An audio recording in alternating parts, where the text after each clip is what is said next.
What is up, guys? Chris Barr first here. Welcome back to another episode of Talking Trains. In today's episode, we're going to talk about a very important safety device slash area of the railroad. Now, have you ever come across one of these places and then you hear a sound like this? It's train time, baby.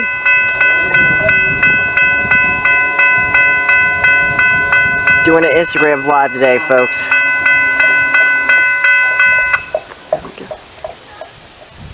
Well, that ding ding ding ding ding ding ding means that, well, it's pretty simple. The train's coming, and it's trying to warn you to slow down and stop your vehicle or stop crossing the crossing. Because today, folks, we are talking about railroad crossings, railroad crossing safeties, how railroad crossings work, and what type of railroad crossing bells, and, well, I don't know all of the railroad crossing bells. I know a few of them. And some railroad crossing types. That is today's episode. Again, you are watching the Talking Trains series on the Chris Barker the First channel. I'm your host, Chris Barker. Let's get this show underway.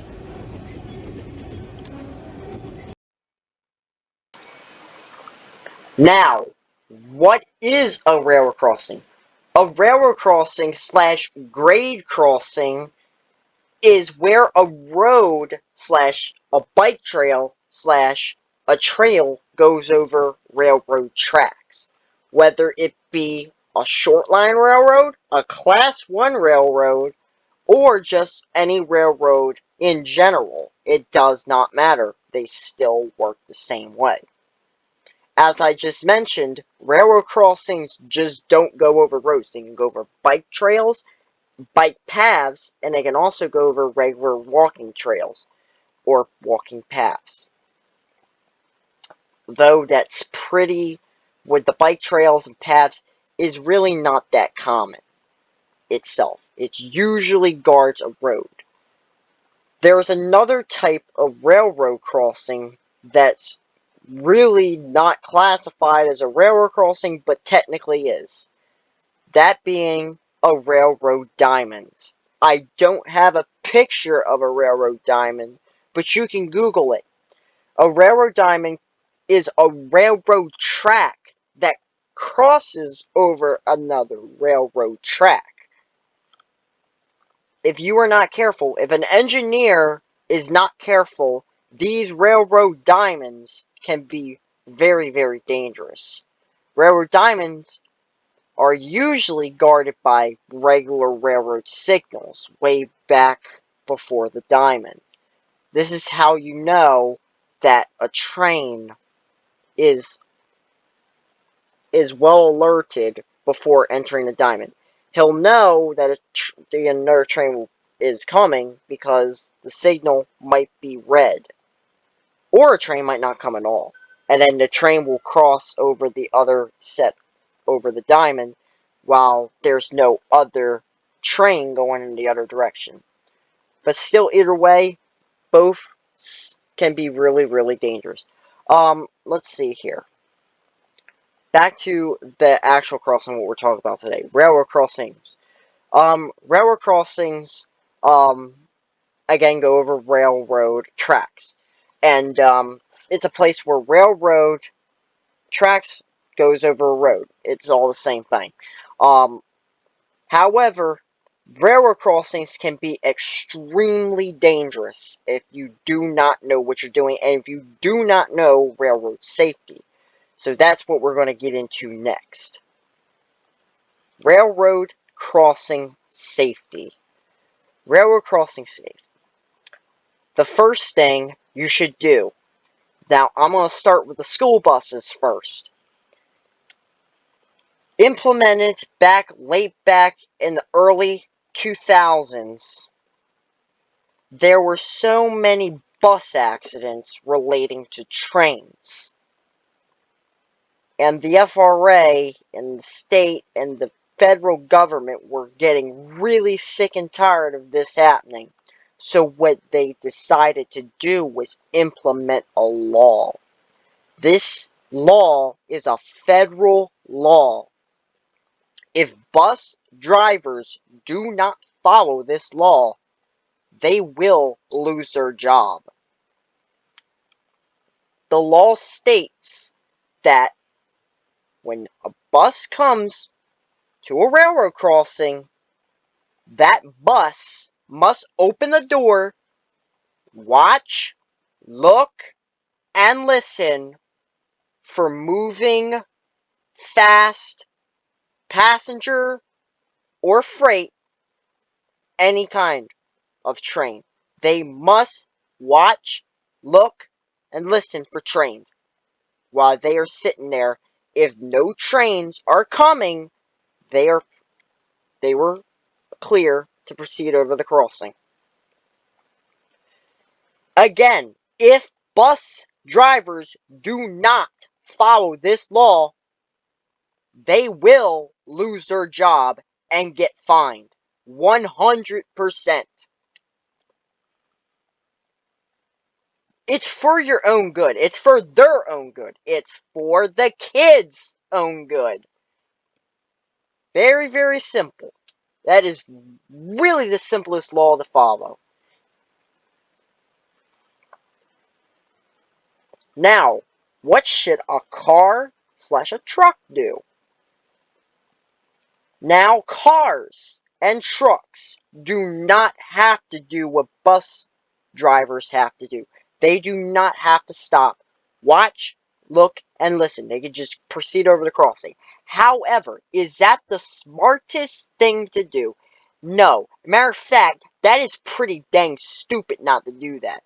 You should absolutely open the door, watch, look, and listen for trains. Not even open the door. If you can just pull down your window in your truck or car, that's good enough too. You should watch, look, and listen for trains. If you don't see any trains or hear them, you may proceed over the crossing. It's pretty self-explanatory. However, if you get to a crossing and lights and bells are sounded and are lit up, you might want to wait till that gate or light or bell goes off, because that means there is a train coming, and that train could be moving very fast, maybe even at 70 miles an hour, maybe even at 50 miles per hour. It doesn't matter what the speed is of the train. Please do not cross that crossing. If you hear or see a train or hear the bells and lights flashing and sounding, please do not do that. That is a terrible way to lose your life, as many train accidents do happen. So, if lights, bells, and the gates are coming down, stop what you're doing and wait for the train. It is that simple. What is better? Just to crush across the train tracks, put your life at risk, and die in a matter of seconds if that train hits you. Or you could just wait for the train for 10 minutes. Then after the train passes, you can go across the crossing and live another day and see tomorrow. Which one is better? Option 1, get hit by the train, die, and rush across the tracks. Or 2, wait for the train to pass, go across the crossing, and see tomorrow and live another day. What do you prefer, life or death? That is your decision. Remember that. Alright, up next, we're going to talk about how do railroad crossings work. How does the gates know when to go down, when to go back up? That's a good question, and we're going to get into that right now. Okay, so how do railroad crossings work? All the safety features. How do they work? Well, it's pretty self-explanatory. Further down the line, away from the crossing gates, let's say that third car there is, or the fourth car, I would say, there is a circuit placed on the tracks, an electrical circuit. And if the locomotive goes over that, like the first wheel goes over that circuit, the crossing gates, lights, and bells will activate. It also depends on the speed, too, because they got several other ones, I think. It's something like that.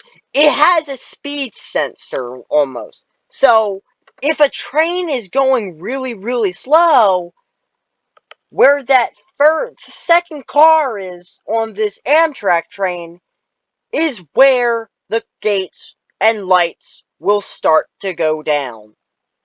And if the train is moving faster, further off the screen, the train will go over it, and the lights, gates, and bells will activate. It's pretty self-explanatory. I mean, yeah. So that's basically how a rail crossing knows how to go down and go back up. Or activate, as I should say. It's pretty self-explanatory.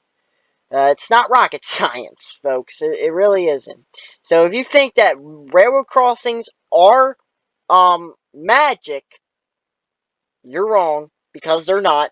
It's powered by electricity that is generated when the locomotive goes over it. Alright, folks, let's see a railroad crossing in action. This is at Point of Rocks, Maryland. Here comes our train, CSX I-135, coming down the line right now. Any second now. There it is. The locomotive just went over the electrical circuit, and the crossings are now active. Gate is coming down. Any second now, we should hear the locomotive's horn. There it is. Horn is blowing. Bells are shut off. Gate is down. Horn is blowing. Making sure everyone is alert that the train is coming. Making sure all the vehicles know. Pedestrians know. Remember, at a railroad crossing, the train, except in the pod zone, must do 2 longs, a short and a long blast of the air horn. That is just being friendly. Those horn blows right there. And that is how a railroad crossing works. As soon as the locomotive passes, the gates will go right back up. So yeah, that is pretty cool right there. Alright guys, so now I'm going to give you some examples of railroad crossing bells that I've heard. These are strictly bells that I've heard. These are not from anyone else's YouTube channel. These are strictly from my channel that I've heard. So I'm going to put them up on screen now.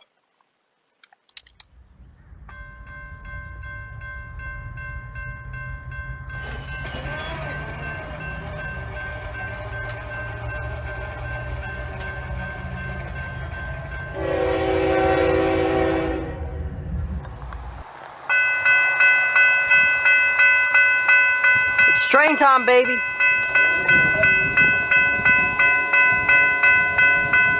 Doing an Instagram live today, folks.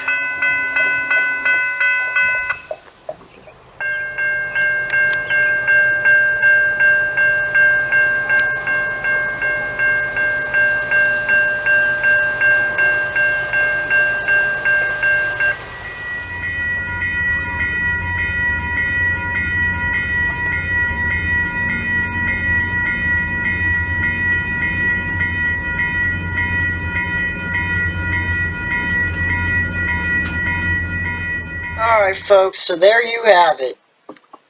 Couple of railroad crossing bells that I've heard, that I know. And yeah, that's that. That's basically all you need to know about railroad crossings. I mean, again, it's pretty self-explanatory. You know the safety now. You know how crossings work. It's an electrical circuit that's relied on the tracks, and that's it. And now you know what sounds you need to hear or for to know what it when a train's coming. You know what sound some of the crossing bells sound like, and that's pretty much it. So that's that. Alrighty, folks. So that's a rundown of railroad crossings, how they work, what the safety is, what are some of the bells that are used on them. Yeah, that's basically it. Some types that I didn't go over is you got cantilevers types. You got it's like an upside down bell that hangs over the road with extra lights. Some don't have lights at all. Some don't have lights. Some don't have bells. Some don't have warning gate. It's just a crossbow. Those are the most dangerous type of road crossings. And I would recommend not crossing over those. There's also private crossings that the trains do not blow horns at. Those are also very dangerous as well. You do not know what you're doing. Most crossings have gates, lights, and bells. So yeah, that's that. And there's not much else to say there. Again, road crossing safety is very important for everybody to know. You should probably know this from grade school, but I'm just going to go over figure like this necessary to go over. And that is that. So, until next time, first word first, I'll see you down the line.